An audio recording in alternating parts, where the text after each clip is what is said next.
let me give you a little background for those who have never met Dr. Noguera. I've had a chance about 6 months ago to visit and be in his classroom at UCLA with his aspiring teachers coming out into the community. And it was just eye-opening to see the dedication that he brings. And as many of us know, he's the new dean of the Russell School of Education at USC.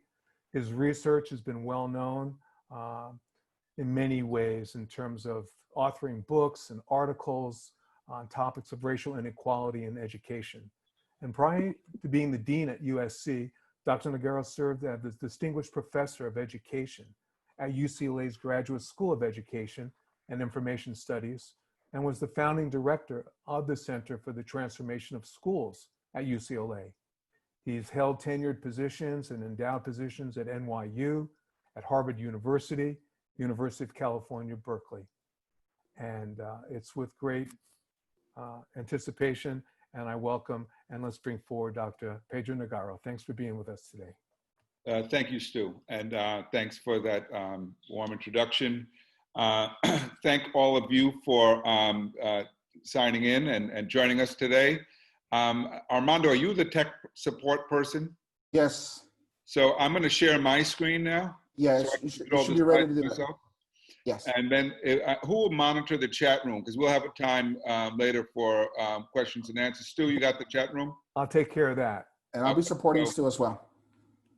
So if at any point you're hearing, you have questions, you can write them in the chat room. We'll also stop at the end to take them. Stu will field those questions, and we want to engage you and make sure that everybody has a chance to fully participate. So as you see, not business as usual. And as Stu reminded us, we're at a moment, a historic moment in this country, because the pandemic has exposed not just the inequality, the deep inequality in our society and in our schools. It's also, because it's timed with the police violence in Black communities, exposed the issue of racial injustice very profoundly. And one of the things I've been thinking about during this moment, because I do so much work with schools, is had schools been open when the police murders occurred of George Floyd and Breonna Taylor and others, would educators have known what to do, what to say during this teachable moment? My hunch is most would not have been prepared for that kind of conversation. And the fact is that our kids wanted a conversation, still do, because many of them have seen the murders online. They know what right and wrong is. And what they want to know is, where do the adults they turn to for guidance, what kind of guidance do we have to offer in this moment? And I think for those who work in the after-school space, those questions are just as relevant as they are for educators who are there during the day, because often the bonds that are formed in those after-school settings are even stronger, because this opportunity to talk about how do we make sure we're providing support to kids, particularly kids of color, but all kids, during and after this crisis. What does that look like at this time? So let me start by just, again, reminding us of the perfect storm we're in. The pandemic has exposed the deep inequality. We know there are millions of kids literally across the country that could not participate in learning because they didn't have internet access at home, who didn't have screen devices or were using their parents' cell phones, sharing those with siblings. We know there's significant learning loss for many kids because of that. Think about the kids with IEPs, kids with special needs, who got no services during this period.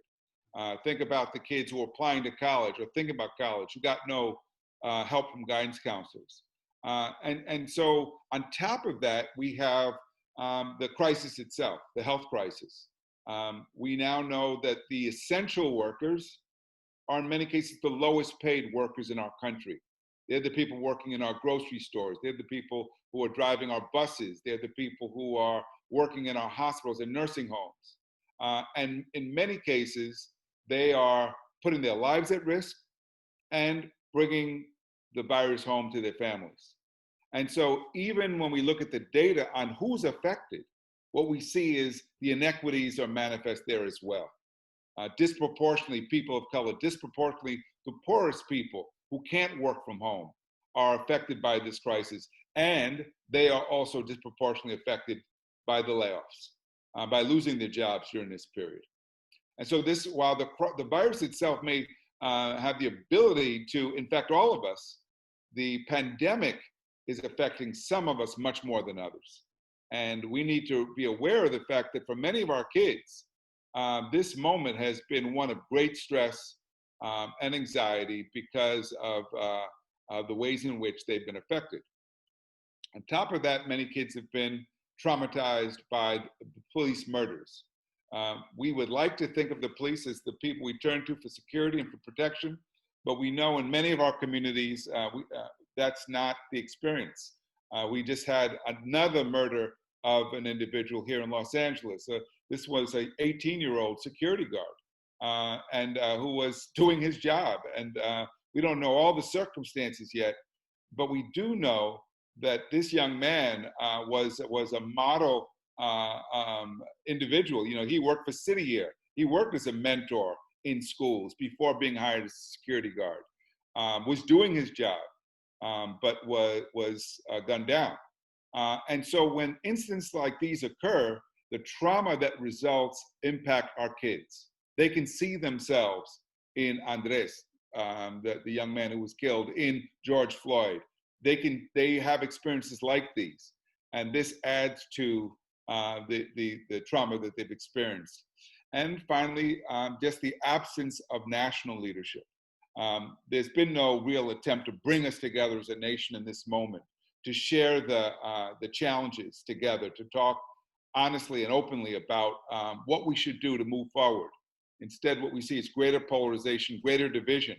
And that, I think, is exacerbating this moment in ways that all of us are affected by, but our kids in particular, because they look to adults for guidance, and now the adults that we've put in national leadership are providing none. And so it's going to really turn to those they know, those they've relied on, to step forward and try to provide some comfort and some direction at this critical moment. As I said already, the inequality that we knew in education before, the so-called achievement gap, the gaps in opportunities, are exacerbated by this moment, exacerbated by access or lack of access to virtual learning, lack of access to support at home.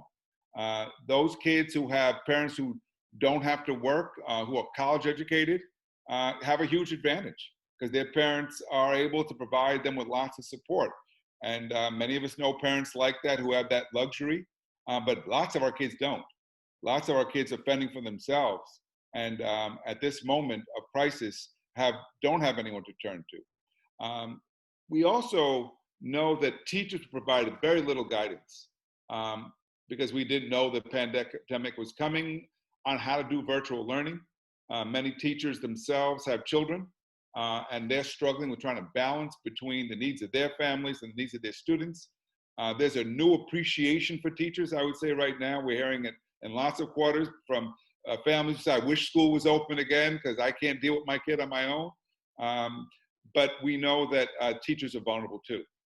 And as they're being called on to go back to school, many of them are worried about how they will be affected by this pandemic. And we don't know how much longer virtual learning will be part of the educational landscape, both in school and after school. And so it's calling on all of us to get better at it, to be more effective at how to deliver meaningful educational opportunities for kids in this virtual format. And that is a steep learning curve, to say the least.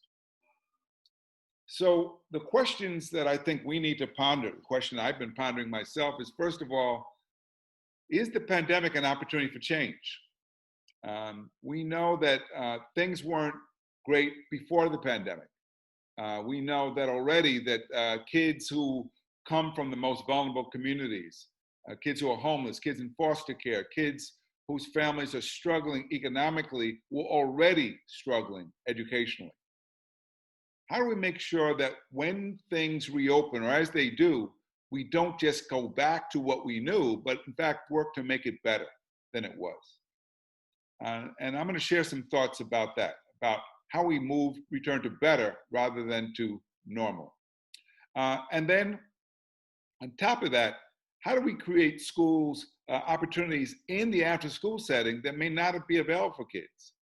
What can we do to ensure that the time they spend with us is time well spent, that it's the opportunity to provide the mentorship and the guidance that they may not get during a typical school day?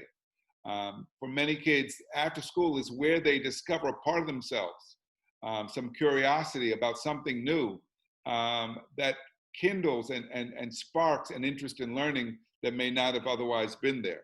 How do we make that happen for more kids and do that work more systematically? So I want to share a quote from Hugh Vasquez. Hugh Vasquez is he works for the National Equity Project. He works with schools throughout the country. And in an article recently he wrote, he says, since we know that disturbance is required for change, and there's no doubt that disturbance is happening as we speak, the question is, are we willing to use this opportunity to create the kind of educational system we want? We have learned that if we are going to change a system, we as individuals first have to see what the system is producing. Then we have to engage with others to design something different. And finally, we have to act.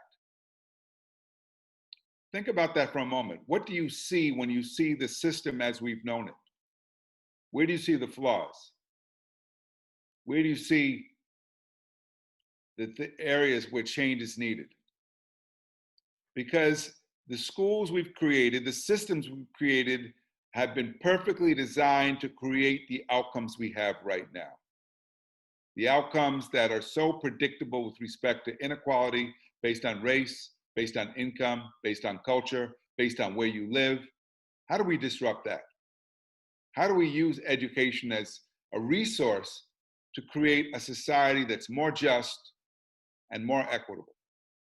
I think those are the critical questions of our time, and that's the kind of question that Paul Reville, the former commissioner of Massachusetts, poses. He says, how do we make our school, education, and child development systems more individually responsive to the needs of our students?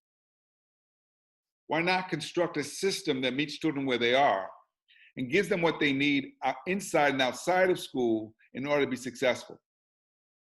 Let's take this opportunity to end the one-size-fits-all factory model of education. Think about that. Who are the kids that don't do well? Kids who don't fit in. The kids who come with needs that our schools can't meet.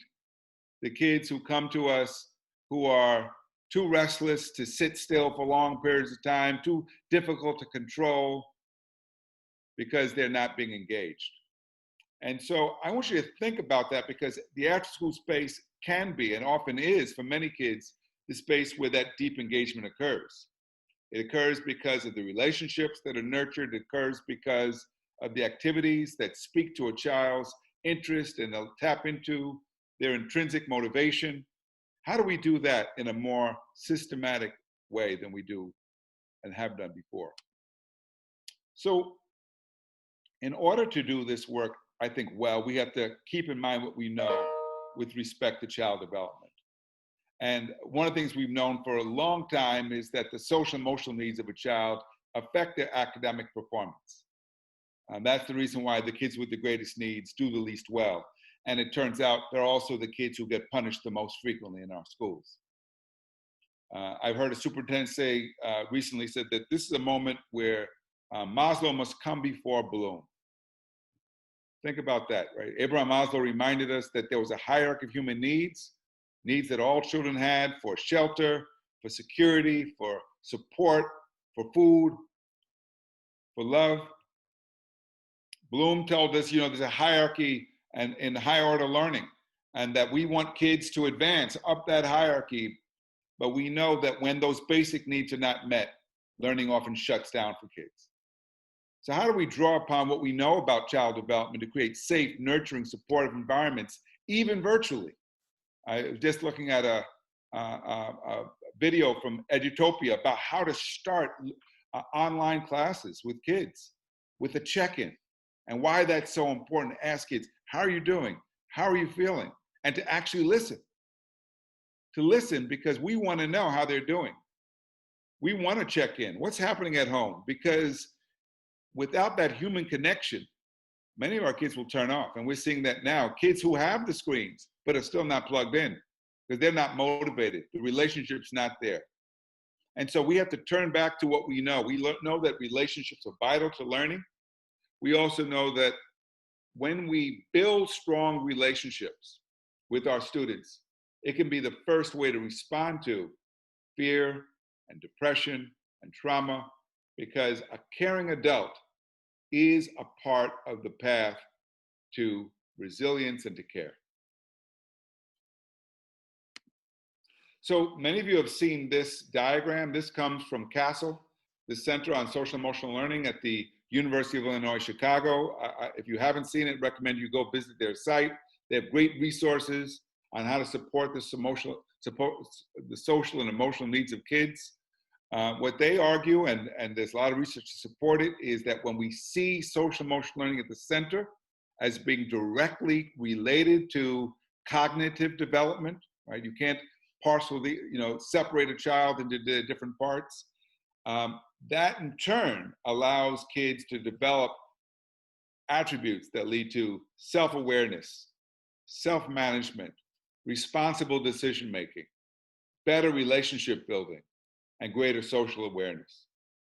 That is that the social and emotional learning is the predictor, right? The necessary precondition for this other kind of learning that we know is so essential in life. And we know that when that occurs, our classrooms are different because kids are kind to each other, kids are empathetic toward each other, kids are honest because that's modeled for them, and the climate is conducive to peace and to support. And then our schools are safer. This is so important right now when we're debating about the role of police in schools, that we remind people that safety is a product of relationships, not of advanced security systems, not of metal detectors, not of armed guards, but of strong, positive relationships. When kids are known, when they know they're cared for, they'll let you know if something is going to happen. They'll let you know if a student has a weapon, if they feel threatened. And we've seen this over and over again. And so I want to encourage you to make sure that as we think about our work in the after-school sector, that we're drawing upon what we know about social and emotional learning. And don't treat it as an afterthought, but see it as central to the work we do with our kids. Many of you have seen this diagram, this chart, that makes the point of why treating everyone the same, treating them equally, is not the same as treating them equitably. And as the diagram shows, that when you treat everybody the same, you ignore the human differences in our abilities, differences in size, differences in what we bring and what we need, and invariably some get left out. What many people don't see is the way inequity works. There's a reason why some kids are always ahead of other kids, academically and otherwise. And that's because they get a lot more. They get a lot more support from their families. They get a lot more investment in them and their interests. They get to go to great summer camps. They get to go travel abroad. They get their teeth fixed when they need to. They get music lessons and gymnastics. How do we know? I have one of those kids at home. My own daughter gets all those things. But I also had 4 kids before her when I was a struggling grad student, and they didn't get those things. And I see the difference in my own children. And we see it today in our children in our schools. The strongest predictor of how well our kids will do in school is family income. And when you combine family income with how much money or education the parents had, you can predict with great consistency how well kids will do. If we want to break that predictability so we can cultivate the talents in all kinds of kids, because that's the work of education, is to develop the strengths and the talents in all kinds of children, then we've got to do this. We've got to eliminate the barriers. That's where equity work lives, eliminating the barriers to child development, eliminating the barriers to safety, the barriers to strong, positive relationships. So what are the barriers? Well, the barriers we've seen during the pandemic are access. Access to high quality learning experiences. Some kids are just getting worksheets. That's what they're getting sent home, and they're not motivated by the worksheets because their schools either don't know how or didn't have time to do really interesting and effective project-based learning. Some kids don't have the support. Their parents don't have the time or don't have the education, and they don't have private tutors. And as a result, they are going to come back not having read, not having been stimulated intellectually because they didn't have that at home. And then there's the mental health needs. And we knew before this crisis, there were mental health challenges amongst lots of kids. Suicide rates were up. The number of kids reporting depression and anxiety was at an all-time high throughout the country. And that, I should add here, amongst affluent kids in particular, really high rates. The stress about college, the stress about competition. But all kinds of kids have experienced this now during this moment. And they're going to come back to schools with those needs. And so we need to make sure that we're ready to address some of these huge barriers to learning. And so one of the questions we know we don't have the answer to is, will our after-school programs even exist? Will the funds be there to support them? And that's going to be a huge challenge because, as we know, many school districts don't even know if they'll be able to open. LA Unified has said with the allocation they've gotten from the state, they may not be able to open schools in the fall. Well, one of the things we know is that if schools don't open, the economy can't restart because there are lots of parents out there who need a place for their kids to go. And we know the after-school programs are also critical because some kids, parents don't work till 3, they work till much later. And their kids need to be in a safe, supervised setting where hopefully they're also being stimulated and supported. So these are critical questions. We don't have the answers to these questions yet, but they're right on the horizon. And there are many policymakers, particularly at the state level, who are thinking about them. So we want to think about what after-school programs can do to support kids both during and then after this pandemic. And I want to draw on some of the things, and Sam Pia's work has been so critical with this and in laying out some critical and key points about how to make learning meaningful, active, and relevant. And I want to encourage you to check out the sites of various organizations. Edutopia is one of my favorites, but there are many others. The National Equity Project, for one, that provide, I think, useful resources on project-based learning. And the reason why project-based learning is so effective is it gets kids moving. It gets kids actively involved with their education so they can see how ideas are applied in the real world. And we know about project-based learning and problem-posing education is it develops the critical thinking skills of kids. Those higher order skills that we know are so vital for their academic and their cognitive development. We know that routines are important for kids, that getting exercise, developing some routines around silent reading and eating properly and sleeping enough is really important to their development. And we know that for some kids, this hasn't been happening because they've got too much screen time and not enough structure in their lives. And so when we come back, how do we bring not regimentation, but routines that affirm their development as young people, keeping the focus on the whole child. Again, remembering that the social, the emotional, the physical, and the intellectual needs of a child are all connected. They're all happening in the same person.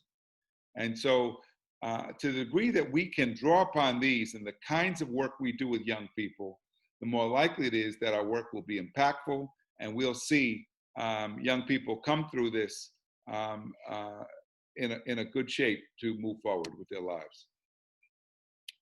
So whenever possible, we've got to instill and develop strategies that bring active learning to kids. I'm seeing it now with some of the programs I've worked with here in Los Angeles and beyond. They're trying to find ways to make sure that kids aren't doing everything on the screen. We know that access to screens is important. Access to outside is important too. You want to study the world, you got to get out into the world. And I'm seeing educators that are now realizing that we can tap into the natural environment, we can tap into more interactive approaches, collaboration as a way to make learning more meaningful and impactful for kids. Some kids are introverts, they benefit from this time alone. Many of our kids are relational learners. They need to interact with their peers, they need to interact with their teachers, because when that happens, they're much more likely to for the learning to stick and to be more impactful and meaningful. When learning addresses real life challenges, it also is more likely to stick. When kids can start to see the connections between what's happening in the world around them and how that in turn, education can help them. A lot of, we see monuments, for example, being taken down to the Confederacy. A lot of kids don't know who these people, these figures were, why these monuments were up in the first place. This is a great moment to teach our history in ways that allow kids to make sense of what's happening. Why the debates over Christopher Columbus that are happening right now as those statues come down. And so we need to seize the teachable moment in ways that allow kids to make connections and to make sense of what is happening around them. And that's the kind of learning that ultimately will support mastery. And by mastery here, we're talking about learning that results in kids acquiring a strong sense of competence. Competence that's rooted in what I can actually do and what I know now. That's the kind of learning that allows kids to build foundations for more advanced learning later on. And so whatever your activity is, I want to encourage you to think about how am I incorporating these kinds of principles into my work so that we use every moment with kids as an opportunity to help them gain better control over their lives through education. So I've already mentioned project-based learning as a tool. The Buck Institute has great examples of project-based learning that you can draw on. I've mentioned Edutopia already. They have videos which make it real clear and simple, which we can use. Facing History in Ourselves has some very powerful lessons related to policing in Black communities. A great lesson recently I saw in Tulsa and the riot of 1921, the race riot of 1921, which would again situate and help kids to contextualize what's happening at an important time. We want examples that give kids the chance to be creative. Can't say enough about this. Kids need to get a chance to imagine new possibilities for the future. And they need to take the concept that they're learning and be able to think about how do we apply those concepts in ways that allow us to solve problems. I know, for example, there's a lot of interest to studying health because of the pandemic. There are great resources. I would recommend one. It's called on podcast. This one is called This Podcast Will Kill You. And it's all about pandemics and the history of pandemics, from polio to the Spanish influenza to the yellow fever outbreak of the 1870s. And what's important about these tools is they give kids a way of understanding the moment we're in and how we come through it, hopefully better than we were. And so I want to encourage you to draw on resources that are out there. And at the end of this presentation, I list several of them that can be helpful to you in figuring out how to use virtual learning and the learning that will occur after this is over in ways that can be particularly impactful for kids. And then I want you to think about service activities. Learning through service, learning by helping others is a great way to learn too. It's a great way to learn empathy. It's a great way to learn about your community. Think about the elderly right now in our community who can't shop for themselves, need help, need help doing errands. There are kids out there right now who can safely assist their neighbors and should be encouraged to do so that they can understand the importance of social responsibility at this moment. The research on trauma is very clear and strong that developing positive relationships with kids is a great way to promote resilience. And it's not to say that just any adult can make up for a psychologist or a psychiatrist if necessary when a student is faced with serious mental health challenges. But all kids benefit when they know that they are surrounded by supportive, caring adults who are interested in them, who are there for them when they need them. And so, don't treat the relationships as trivial. They are central to learning. And whether we're talking in school or after school, the research is clear, it helps kids in reducing some of the stress and anxiety that they've been experiencing. Our after-school programs have to be guided by a holistic vision, a vision that connects teaching and learning experiences and extended learning experiences to safety, to mentorship. We need a vision that connects us to community partners. We need to know if our kids tell us, my family doesn't have enough to eat, we are struggling with paying bills, where can they turn in their community for help and for support? Because usually there are agencies and nonprofits out there, but we've got to know who they are. This is a great time to keep families involved. One of the benefits, hopefully, of this quarantine has been to get families more involved than they were before. Let's keep that going, because we know that when families are involved, not just parents, grandparents, older siblings, when they're supporting their kids, the kids get the message, education is important. And so I want to encourage you to keep building on the partnerships with families that you may have started during this period, because they will be a resource that will last for many, many years to come. And then we've got to think about health and nutrition, because we know that, again, one of the things that's been exposed is many of our schools are the only place kids can turn to now for meals. And sometimes 2 meals a day. And so the need to make sure we're helping kids to think about their own health and about how to help themselves and help their families has got to be part of the work too. So these are some of the resources I mentioned, some resources for parents, parenting during the pandemic. A lot of parents have been struggling with having so much time with their children and doing things that are helpful. Ways to keep kids engaged during the pandemic, supporting online learning and doing it well.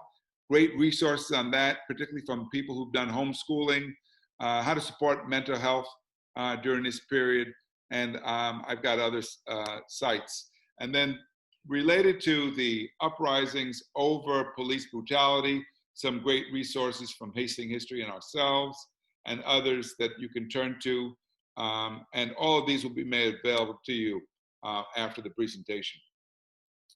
So let me pause now and take some questions in the chat room. So we'll open it up, Stu. Sounds good. So people, you could, folks who want to ask a question, you could raise your hand by the digital hand raise, or you could just place in the chat room and we'll collect it that way. And if you want to raise your hand and speak out, we'll just ask you to unmute yourself and say your name, where you're from. And it might be nice to have it done vocally in addition to the chat room. So anybody who wants to just raise your hand, go ahead and do that. In the meantime, someone who dropped off gave us a question, and this was Alvi. And Alvi asked, and let me start off with Alvi's question, Dr. Noguera, is how to have conversations, these difficult conversations with our students without perhaps doing harm. How do we enter into these tough conversations that they're dealing with, and how do we equip ourselves to do that? So that's a tough one because we don't know where a child is at that particular moment, and not every child's in the same place, right? We don't know what they've seen, what they've been exposed to. So we do have to exercise caution. At the same time, we know that American kids are exposed to very high levels of violence in the media. They see all kinds of murders in cartoons, much less in their video games, in the television movies they watch.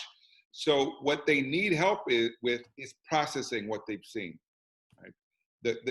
Just the activity of talking about what they have seen with them, what it does is it gives them the chance to detach themselves from it and talk about what's going on. So, for example, if they saw the police murder of George Floyd, they might be asking, how could that have happened? How could a police officer have done something like that? And then we have to kind of talk them through, say, why incidents like this occur, how often they occur, what we can do to prevent it from occurring, acknowledge the bravery of the young woman who took the video. Yeah. Imagine if she hadn't taken the video, no one would have known. So that out of that, they're coming away also with the sense that we don't just have to retreat, we also can be a witness and say what we saw was wrong. The kids know that message from early on in kindergarten. They learn, if you see something wrong, say something, right? Don't just ignore wrongdoing. Kids learn very early on, it is wrong to hurt other people. That's one of the first messages you get in preschool, much less kindergarten. And we need to build on that lesson now at this moment to teach ethics in a very unambiguous way, because it's very important for our kids to know there's right and wrong still apply. And even if you're a police officer, what that happened there's nowhere in the world where that's allowed, where that's permissible. And it is right to have a human reaction in the face of injustice.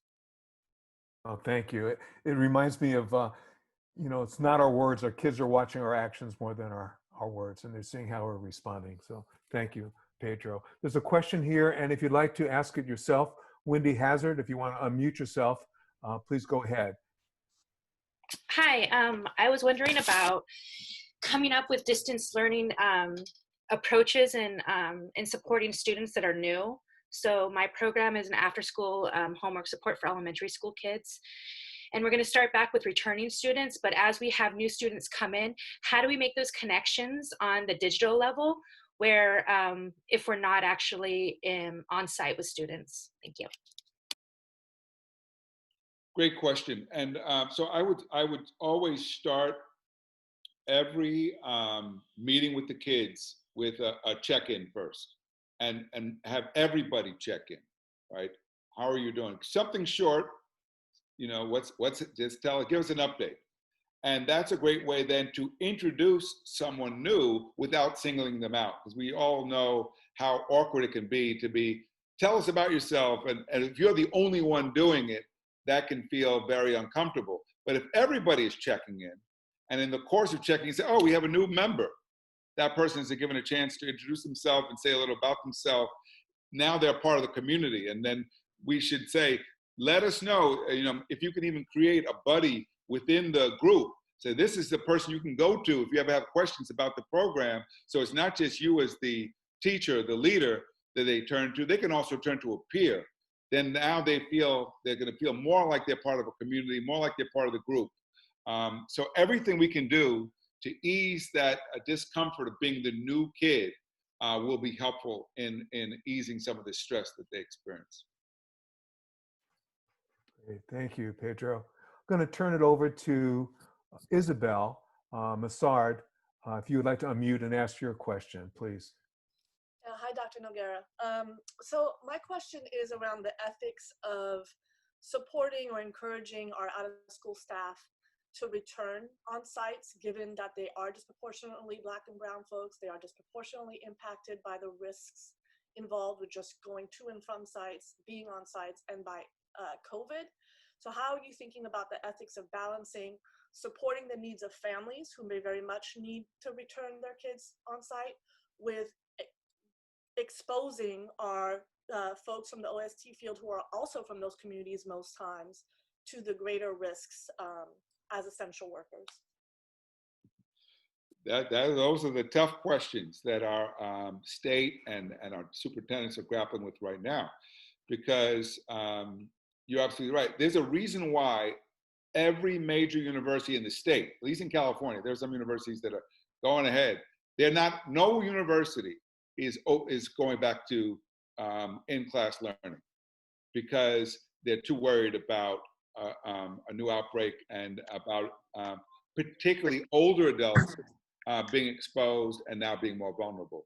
So we're gonna have to figure this out. I don't have the answer because I'm not in the room with the decision makers, but I know they're trying to weigh these things. How do you do this safely? Many of our schools were already overcrowded.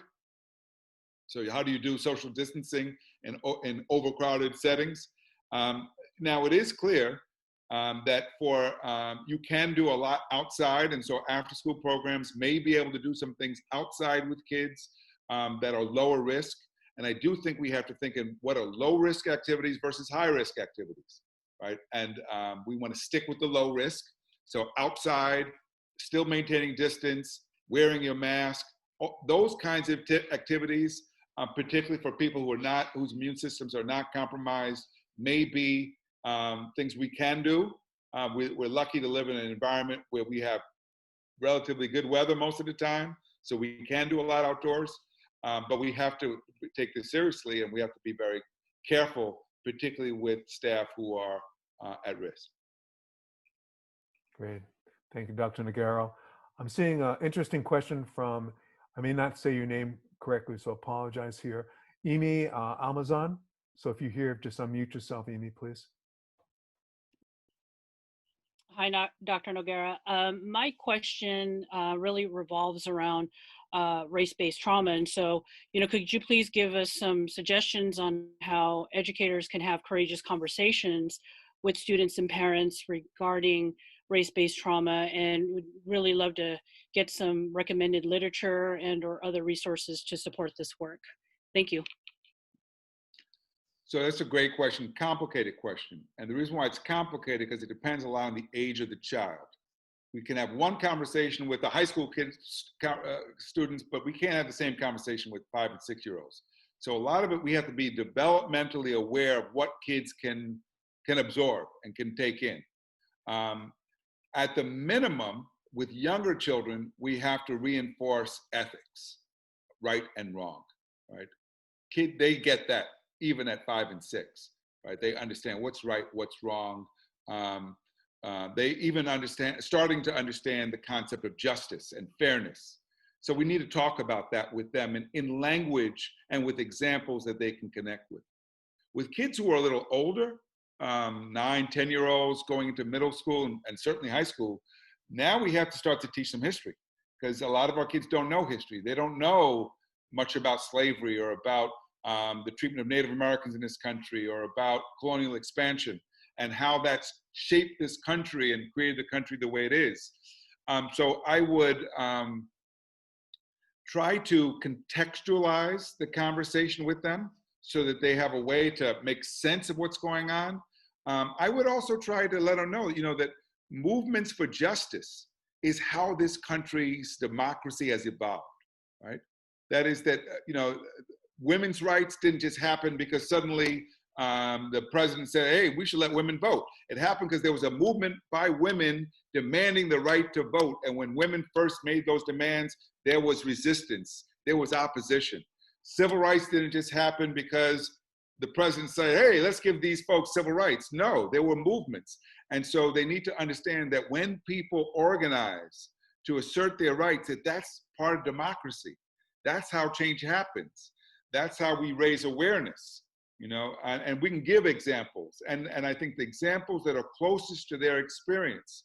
So if you're in an area, for example, where they're farm workers, talk about the work of the farm workers and what the farm workers did to elevate the rights of the people in the fields who feed us and why it's so important that we recognize those rights. So I would use examples that they could relate to, but I would also always be aware developmentally of where they're at, what they can absorb. On those slides, I described some tools and resources from facing history in ourselves. Teaching Tolerance also has some great tools I would recommend. Teaching Tolerance, and I would recommend Rethinking Schools. Great resources for educators and for kids on how to learn about issues of race and justice. Excellent. Thanks, Amy, for your question. I want to go back a few minutes ago. Bonnie, you asked a question that I think speaks to what Dr. Noguera was just speaking about, the disruption in education, the value of that. So Bonnie, if you're with us, if you unmute and please introduce and ask your question. Hi, Dr. Noguera. It's Bonnie Gildan from the All Stars Project. Nice to see you, at least remotely.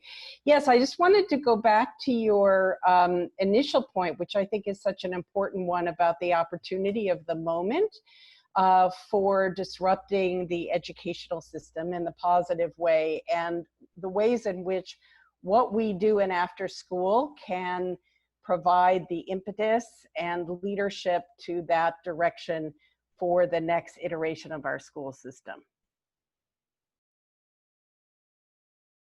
No, hi, Bonnie. How are you? Good to see you. At least a picture of you.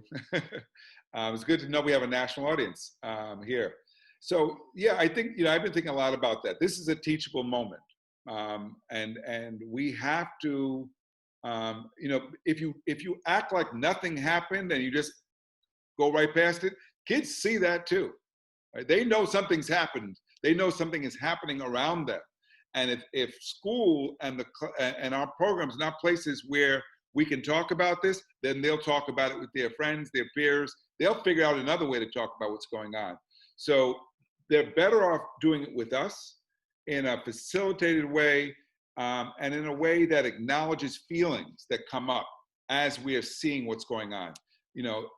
And I want to just add here, each of us as adults also must acknowledge our own feelings during this period, because we are all affected by what's happening. How many of you have at times during this period felt nervous, felt anxious, felt stressed, felt angry, right? One of the things we know, and one of the resources on there, is about what leaders do during moments of crisis. First, they take care of themselves to where you can, and then you talk openly about the emotions you've been experiencing, because it lets kids know it's okay to feel. It's okay to, I too am experiencing stress. And this is how we can deal with our stress. And helping our kids to figure out ways to channel their stress, their anxiety into constructive activity is so important. So for them to feel as though they're doing something constructive and helpful right now, rather than just feeling helpless. So I don't have real specifics about how to do that, but again, I can direct you to resources that'll give you some suggestions. Thank you, Bonnie. Thank you, Dr. Noguera. I want to bring it over to Robin. Robin Ince, a question, National Urban League. So Robin, if you're here, just unmute, please. Hi, thank you. And thank you, Dr. Noguera. It's good to see you. So we have 90 affiliates around the country, and many of our affiliate leaders are intersecting with communities. Some of them are running sort of out of school time or after school programs through our Project Ready initiative. My question is, what role can our affiliate leaders play in bridging the gap or setting up partnership conversations with K-12 that really advances the notion of using your holistic vision frame in the way that they go about embracing, educating, and uplifting the students in the K-12 space? A lot of times those are kind of seen as two separate conversations, but I think there's really value and possibility in bringing the holistic vision also into the K-12 space. So what recommendations might you have for helping K-12 educators to fully embrace that vision, while also, making sure that they meet all the metrics that the state and the district might have? So, the great question, and thank you. I'm on the boards of two nonprofits that do youth development work, one in LA, one in New York. And what I've seen in both cases is first of all, they are on the front lines, physically on the front lines, working with kids right now. The one in New York, they've become a food distribution center. They are getting hotspots out to families. Same thing with the group in LA. So they are now the eyes and ears of the community in ways the districts don't have.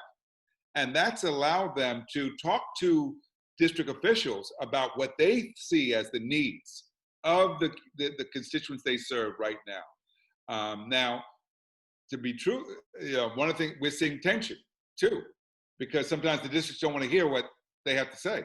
Right now, the debate about police in LA, the youth group that I work with, Inner City Struggle, is saying, look, kids are traumatized by the police on campus and are not seeing the police as a welcome force. But it's so good that they can be in the room with the superintendent to let them know what those concerns and those fears are, rather than having that superintendent by himself only listening to school board members about what he thinks this community needs. So I would say that sometimes you have to squeeze your way in. They may not want to hear from you. So you have to figure out, how do we get heard? But to the degree that you are in touch with the community, in touch with young people, and you can represent their concerns, that's going to give what you have to share a lot more credibility, because a lot of times the districts don't have that information, don't have that perspective. Great. Thank you so much. Thank you. Thanks. Thanks for asking the question. And others, if you have questions, just please place them in the chat room. Question I've had, Pedro, as we're looking for questions here, is how do we, as our students at some point are going to come back in, and I think the sense of community, connection to their peers is going to be ever so important. We know it's going to look different. How do we build community back in, particularly upon reentry, with the teachers and the kids together? Well, that is going to be key. First, we have to recognize that it's critical. It's important to build community. I've been advising district leaders, start with the adults, so they feel supported, they feel welcomed back, they feel like coming back to school is a place where people who care about them are, and checking in with them. How are you doing? How are you feeling? Are you scared about coming back to work because of your own health? And then doing the same thing with our students. That community building work is so imperative, because first of all, we all function better when we feel like we're part of a team. We feel like we're part of the community. But it also is one of the first tier responses to the kind of trauma that many of us have experienced. So again, Edutopia today just released a set of videos on how to do this work that I'd recommend. Great. Thanks so much, Dr. Noguera. Any other questions? I'm seeing in the chat room a lot of thanks and appreciation. Any other questions coming through? Any thoughts you have, Dr. Noguera, you'd like to share with us at this point? This is a tough time. I think that I'd be lying if I said, it's all simple and it's all going to be all right, right? We don't know what's going to happen next week. We have an election coming up. There's so much uncertainty out there. So all the more reason to try to come together with colleagues, with friends. You need support systems. We all do, to get through this period, because there's so much uncertainty. And there's no guarantee we're going to come through on the other side better unless we work to make it better. So that's what we got to commit ourselves to now. Really trying to imagine for a different kind of future, and then working to make that happen. Great. So I want to thank you, Stu, for the time. Thank Sam Piha for setting this up, and thank all of you for the work you're doing to serve children, and especially in the most disadvantaged communities out there in America. The work you do is going to help to make America a better country than it was before. So thank you. Well, we want to thank you, Dr. Noguera. Your leadership, your exampleship, your willingness to stand and deliver time and time again in a whole lot of different ways. I think we look towards leadership that kind of guides us, and today's been part of that. So we thank you. And I asked for some takeaways. So let me just see what people wrote in here. Well done, very instructive. By not addressing race on our history, we'll continue to perpetuate inequalities that exist from Stephanie. Thank you for the information, so helpful from Yesenia. Many people commenting on thank yous, motivated by your message. So a lot is placed in motion here today. And also just my own thanks out to Sampia, to Mescal, and for all of us coming together. I think it's upon us to take action together, and these types of reflection hours are important. So once again, thank you, Dr. Noguera. Thanks the whole community for coming together. I'm glad you're here. Thanks, Stu. I wish you all the best. Be well. Thanks, everyone. Have a good rest of your day.